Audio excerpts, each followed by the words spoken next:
Hello Aries, Sun Rising and Venus Signs. Kamusta po kayo? Sana po'y nasa mabuti kayong kalagayan.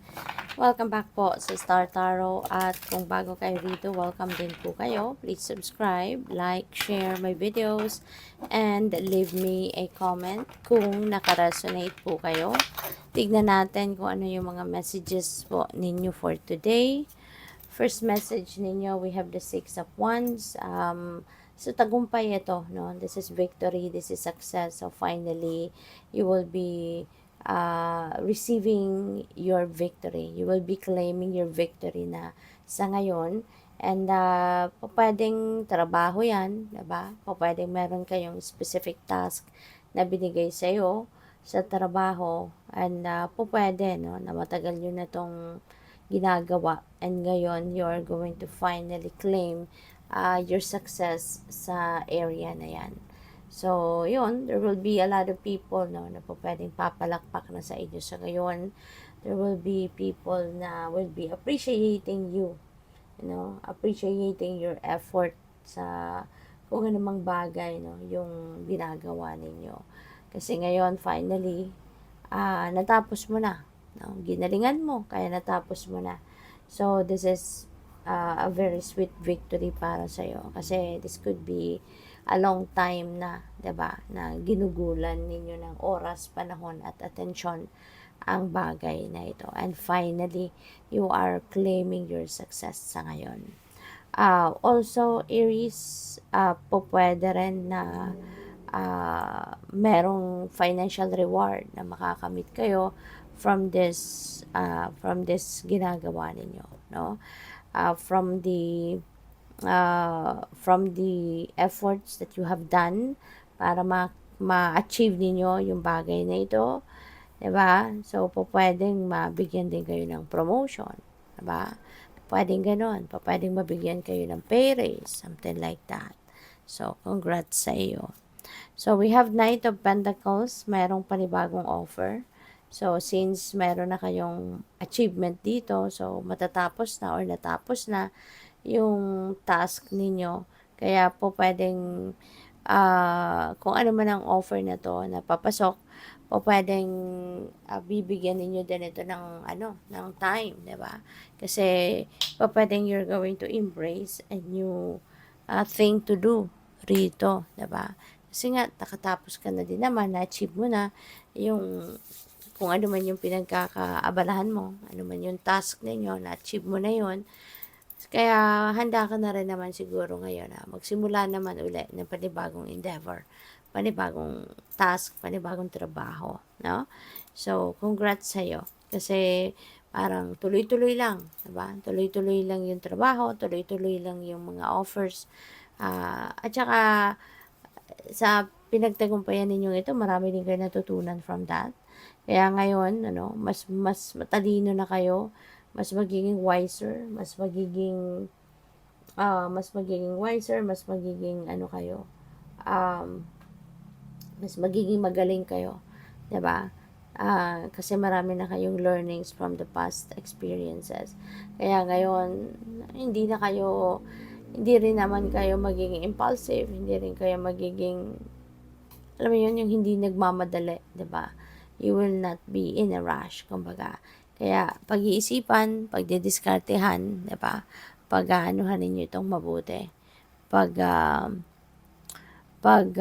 Iisipan mabuti, no? What is the best thing for you to do? Alin yung mga options, no, na mas magiging beneficial para sa iyo.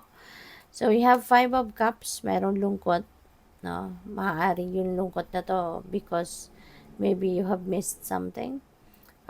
Maybe you have missed an opportunity, yung ganon. Or baka merong frustration, diba? About something, hindi ninyo nakuha siguro yung gusto ninyo. Hindi ninyo nakamit, no, yung gusto ninyong makamit. Pwedeng ganyan.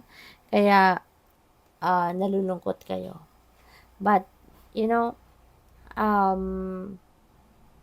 isipin nyo na lang, diba? Na kung ano yung para sa'yo, it will come. At kung ano yung hindi para sa'yo, for sure, hindi yan ibibigay talaga ng divine sa inyo. Kaya wag na kayong manghinayang, wag na kayong malungkot, Kasi ibig sabihin nito, kung meron mang hindi nangyari, meron mang expectation kayo na hindi dumating, simply because hindi yun para sa'yo. Diba? Otherwise, ipapadala sa'yo yan. Otherwise, ibibigay sa'yo yan. Diba? So, tingnan natin kung ano pa mga messages. And by the way, maraming salamat for subscribing. And if you haven't subscribed yet, subscribe na po kayo. At saka maraming salamat din for not skipping the ads. Malaking bagay po yan sa akin.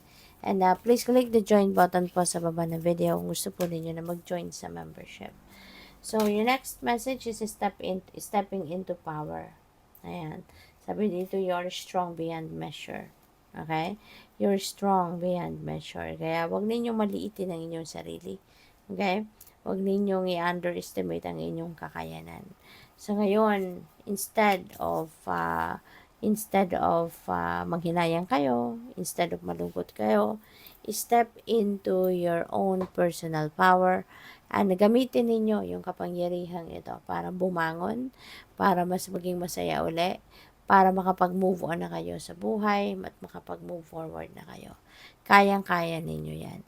Do not dwell anymore on what you don't have kasi mas lalo ka lang mag-a-attract na mga bagay pa no, na may isip mo pa na kulang ka sa ganon, wala ka nung ganon, ng ganito, mga ganyan. Alright?